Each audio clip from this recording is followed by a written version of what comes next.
Welcome into the BRSN Insider. I'm sitting down with Anthony Everman, head baseball coach here at Benedictine College. Coach, thank you for joining us. Yeah, thanks for having me. Last time out this past weekend, you take 3 of 4 from Mid-America. Mm-hmm. Big series. You guys needed the wins. Talk a little bit about the series. Well, it's one of those emotional weekends where you're honoring your seniors, guys that have been part of your program, and we're just excited to go out and see them compete and have our team, not necessarily play for them, but understand the circumstances that it's their last weekend. We're going to be playing at home. So we knew we were qualified for the tournament beforehand, so I think that brought a little bit of a different feel to it. But, Mid-America is a very good team, and, they beat us 3 of 4 last year, and for an opportunity for us to increase our seeding and have a good weekend. It was great to see the team, play well and come on 3 victories. You finished 33-20 on the year, 22-10. Talk about the season as a whole. Yeah, it's been a great year for us. Not only just the wins and losses, but just coming together as a team and guys pulling for each other and competing and bringing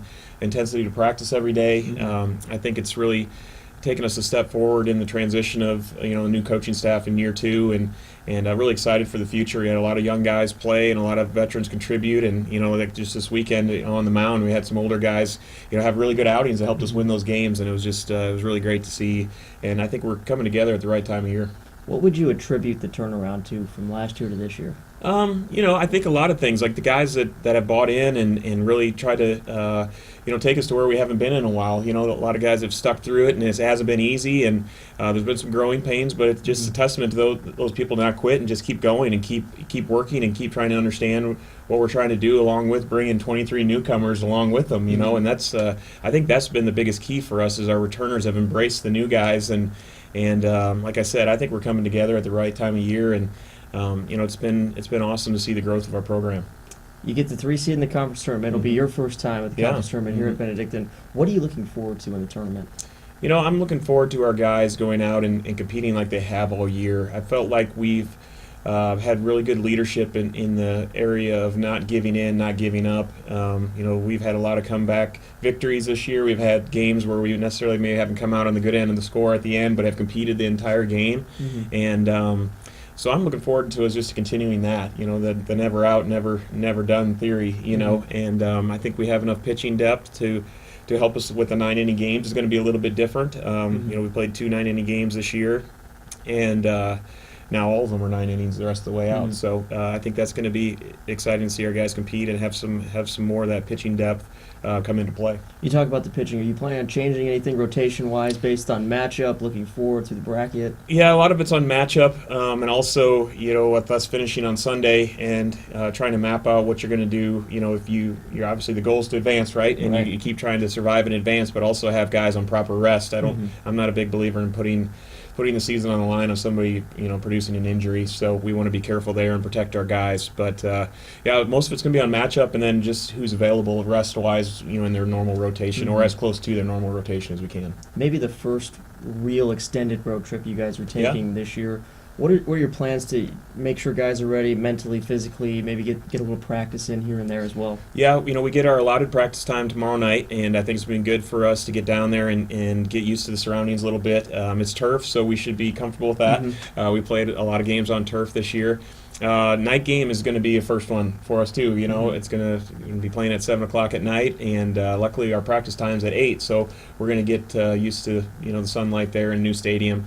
As far as being comfortable in a new setting, again, I think that's just the competition factor. Once we get out there, I look for our guys just to compete, and whether it's a new setting, different setting, I'm just excited to see them get after it. You get MNU in the first game. Is it weird to play a team 5 times in a row? I was Coach Thompson over there said, I think it looks like we're going to be playing each other no matter what, and I was like, well, how about that? You give 5 in a row, and but yeah, it is going to be weird. But again, it's just, I'm kind of looking at it as a continuation of our series with our guys rested. So, but it is kind of funny how that works out after a whole year of regular season. You're playing the same team you just finished with. But when you look further down in the bracket, it's you want to focus on the first game, obviously, not try and look ahead, but you beat CMU before. It looks like you have a very good route to the championship game. Mm-hmm. Your realistic thoughts of maybe getting to a regional? Well, it's a little different this year qualifying for the regional. Before there was more emphasis on the regular season. Now it's all about the tournament, And I'll be quite honest, I haven't really looked ahead. I know that's kind of coach speak and all that, but I really haven't. We're just trying to set our guys up for the best, matchup against MNU and kind of go from there. You got to survive. You got to try to win that first one. Mm-hmm. Last question. Mm-hmm. If you had to deliver a case for Matthew Jarecki to be the Conference Player of the Year, what would you say? I don't think it's a real stretch. I think guys know that he's been a really good player here for 3 years now. His numbers are there. It's just going to be, who puts the emphasis on what? We can all look at his numbers and know that he's definitely a candidate for it. He would be my choice, but I'm biased. I get a chance to be around him every day and see what he does for our program. But he's got the numbers, and it's just going to be a matter of the voters, which is the coaches. What do you emphasize more? Batting average, RBIs, and do you help your team win? All those things. So I think he's got a really good shot. He'd be my vote if I got to vote. Unfortunately, I don't get to vote for my own guy, but. He's had a phenomenal year, and we're looking forward to him competing in the tournament. Awesome. Coach, thank you very much. Best of luck to you in the tournament. Appreciate that. Anthony Everman, head baseball coach at Benedictine College on the BRSN Insider.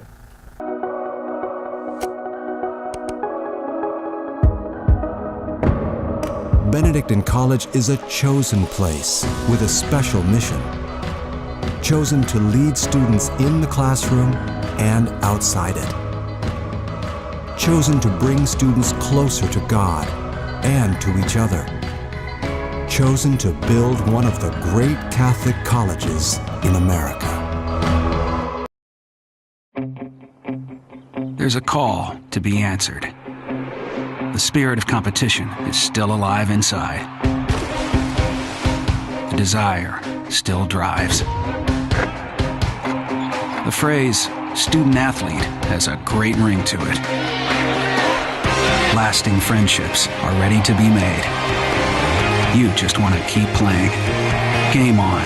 Build character for life at championsofcharacter.org. Welcome back into the BRSN Insider. I'm sitting down with head softball coach Dana Goss. Coach, thank you for joining us. Thank you for having me. It was a week ago, but last time out, 2 wins against Graceland, 2 big wins to help solidify you in the conference tournament. Talk a little bit about those. Yeah, it was a week ago, and obviously we had hoped to play more games since then and now, but the way that it shook out, those ended up being our last regular season games, and the girls came out to play that day. I was very honest with them, and we knew what the weather report was, and just told them, this literally could be it, and there's no reason at that point with other things that had gone on to, avoid that elephant in the room. And sure enough, they came out, took care of business. And for those being the last regular season games, especially our senior kids who had carried us early on and then kind of had some moments of struggle, that was a really great day for them all around. So to see them step up like that, Mel hitting that ball off the fence on the walk-off at the end, and it's like I've never wanted a ball to go out so bad for a kid, and I don't think my entire coaching career, but nonetheless, it served the walkoff for us, and we got it done. You guys weathered a long losing streak towards the end of your season. Mentally, what was it like to go through that and then be able to bounce back and still make your way into the conference tournament? Again, I appreciate every time you bring that up, So.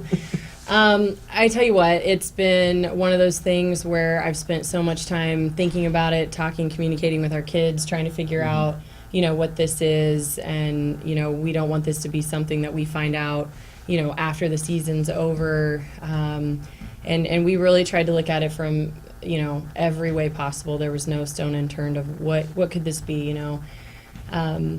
But right now, it's really, we just had to put it behind us, and right now there's really no reason to, even think about it, because postseason starts and everybody's got a, fresh start, new record, and we'll deal with that at some point and try to figure out in all ways, from playing wise, coaching wise, scheduling wise, all those things, improving and hopefully never going through anything like that again. I know that was the first for me as a coach or player or anything. That was tough, but I can say that your true character is revealed in those moments, because it's easy for everybody to come to work every day and do the right thing and be good teammates when things are going well. and we certainly had a lot of really good moments this year. But when you're going through something like that, for the fact that the kids kept coming every day, working hard, they were all still coachable through every moment of it. They wanted it to get better. I had so many girls staying after, whether it be practices or those games, to mentally talk about it or physically try to do something to make it better. And at the end of the day, as hard as that losing streak was, I can't say enough about them and their character for being able to go through that and to still be a team and not fall apart. You finished 21-24 overall in the season. Your thoughts on the season as a whole? Well, I really can't give my full thoughts because I feel like, we're still able to go on a run and salvage the season. We obviously started out, we had the best start that the program had and things were going very, very well. And then you have that 12-game skid. And really, I think from an outsider, that's pretty much the only thing that people are thinking about at this point, because we had so much good going and we had so much momentum going. But for me and my girls on the team, the only thing we can think about is playing tomorrow, playing Baker, and getting ready. And hopefully, that'll get us in officially into the double elimination tournament. And then, like I said, this is the year that literally any team could win this tournament. I've always felt in the 3 years that I've been here, I felt that there are probably 3 or 4 teams that could win it. And I've always felt like my team has been one of those teams. But I really, truly feel like any of these teams could win this tournament as you look through the win-loss records and all the schedules. I think that's supported. Is it odd to have a play-in game to get into the conference tournament for you? It's different, but if we didn't have that play-in game, we wouldn't even have the opportunity right now. So for me, we would play anywhere. We'd play in the parking lot at midnight if that's what we had to do to get a chance. And so, that's what we're going to do. And hopefully, we go give them our best shot. You get Baker on Wednesday, beat them the last 2 times out. What are you looking for tomorrow? Well, I just look for it to be, a dogfight, because we both know that we have to win that game to get officially into the tournament, and I know that in the first year that I was here, we actually lost our first round game, but then we were able to fight all the way through the losers bracket. And so getting to be in a double elimination tournament is huge because one bad game or one misplay doesn't completely knock you out. You're still able to get back through. But tomorrow is, it's one and done. It's sudden death. And so, I just expect that both teams are going to be doing everything that they can do to win those games.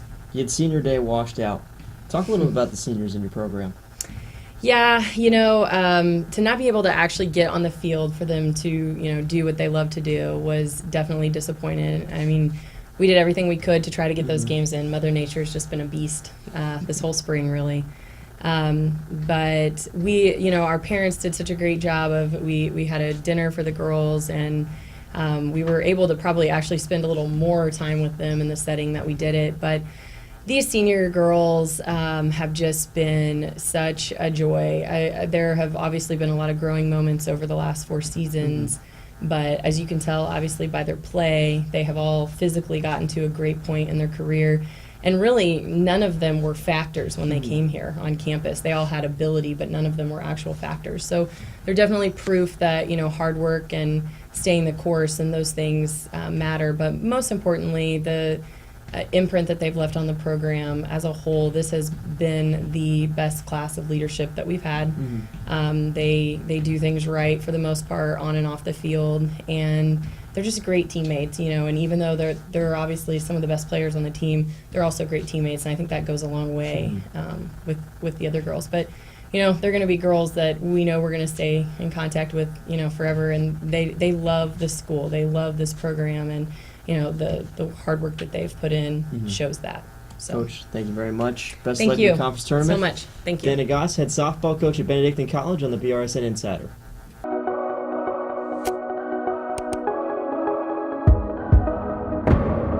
Benedictine College is a chosen place with a special mission. Chosen to lead students in the classroom and outside it. Chosen to bring students closer to God and to each other. Chosen to build one of the great Catholic colleges in America. There's a call to be answered. The spirit of competition is still alive inside. The desire still drives. The phrase student athlete has a great ring to it. Lasting friendships are ready to be made. You just want to keep playing. Game on. Build character for life at championsofcharacter.org.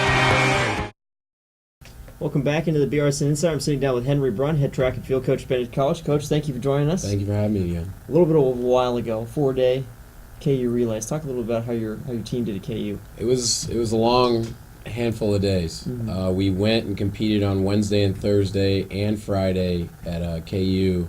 Then Saturday we took the remaining members of the team who didn't go to KU to Tabor for a competition. It started off on Wednesday. We brought freshman Jeremiah Keneally to KU for the decathlon. First time he's ever done the decathlon. He did the heptathlon a couple times indoors, so it was nice to see him go out there and compete and do moderately well. He had some personal bests in a handful of events on Wednesday and Thursday. He hit the national qualifying standard. They only take the top 16. I think he's ranked maybe 20th or 21st. So we're going to see if at conference he can improve on that point total and potentially get in the top 16 to go. Very encouraging, though, as a freshman to hit the national qualifying standard and be part of that small group of people that actually hit that standard. On the second day, we had more of the distance events. John Danner ran the 1500, trying to continue to improve on his time. He broke the school record in the 1500. He went 3:59. National qualifying is 3:56. So then the next couple of weeks from then until now going into conference is trying to find those couple of seconds to qualify. But he did fairly well in competition there. We also had Elijah Green run in the steeplechase, and he had a personal best in that. He's within 10 to 12 seconds of the school record in the steeplechase, and it was only the second or third time he's done that. So that was nice. Friday, it was a little cold. A little windy for what the conditions were. We had some decent performances. They weren't bad, but they weren't extraordinary. But it was good for us to go out there and compete and do well against some good competition and kind of just hold our own.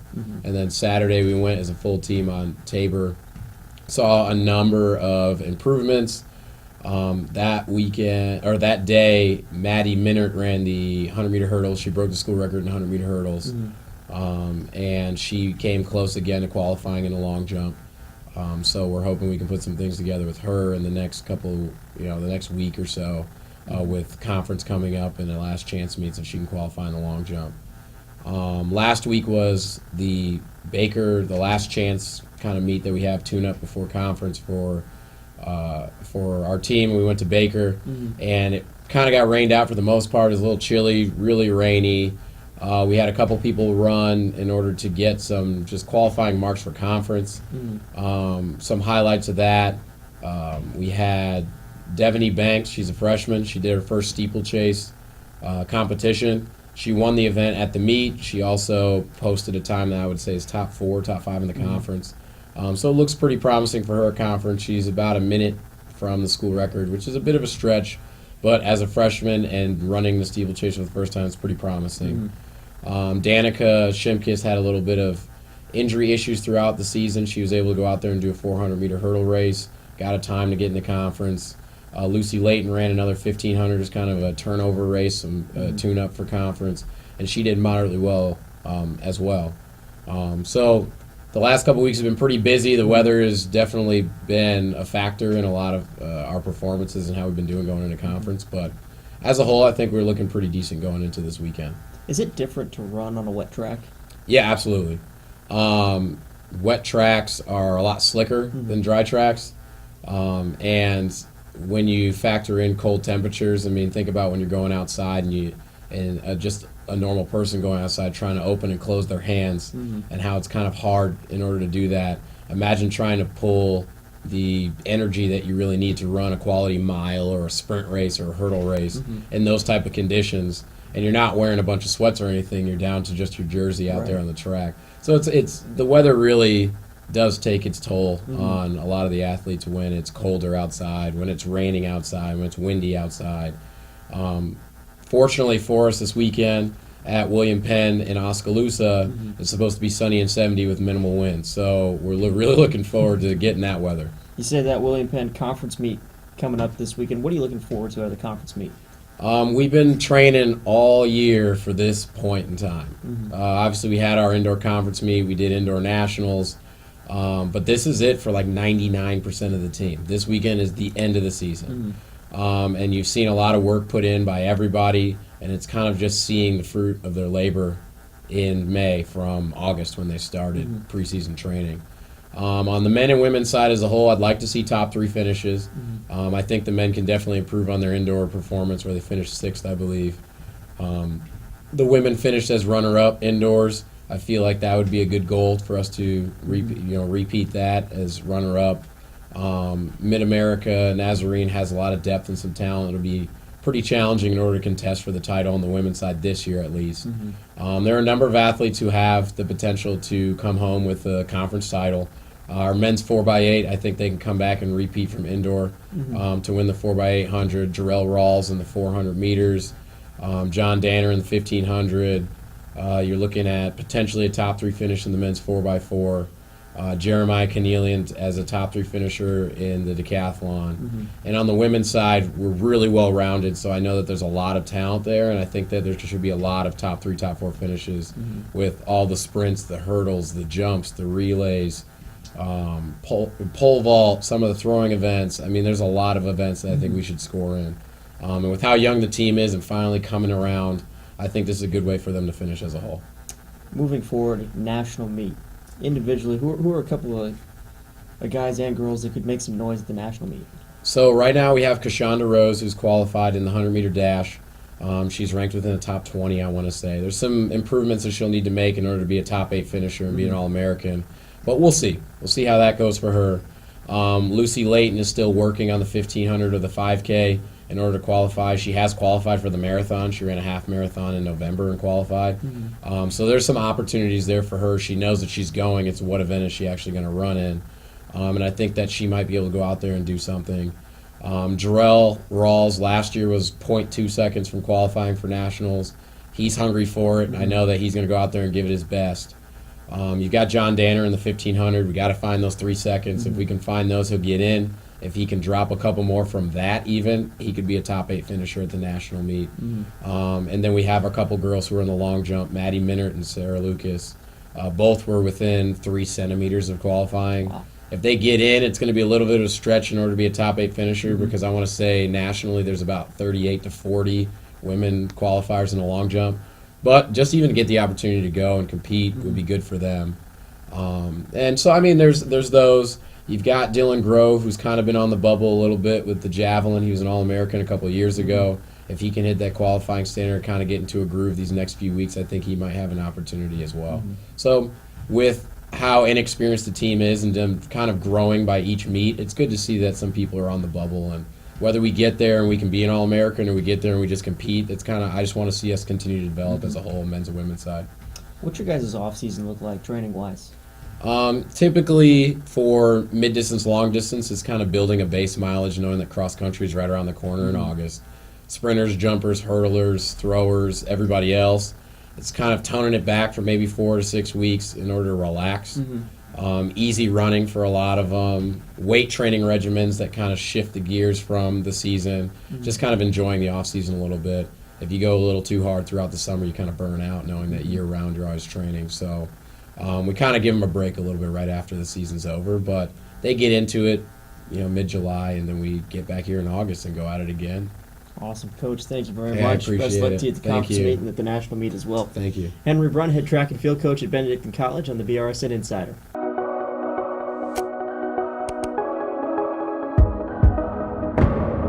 Benedictine College is a chosen place with a special mission. Chosen to lead students in the classroom and outside it. Chosen to bring students closer to God and to each other. Chosen to build one of the great Catholic colleges in America.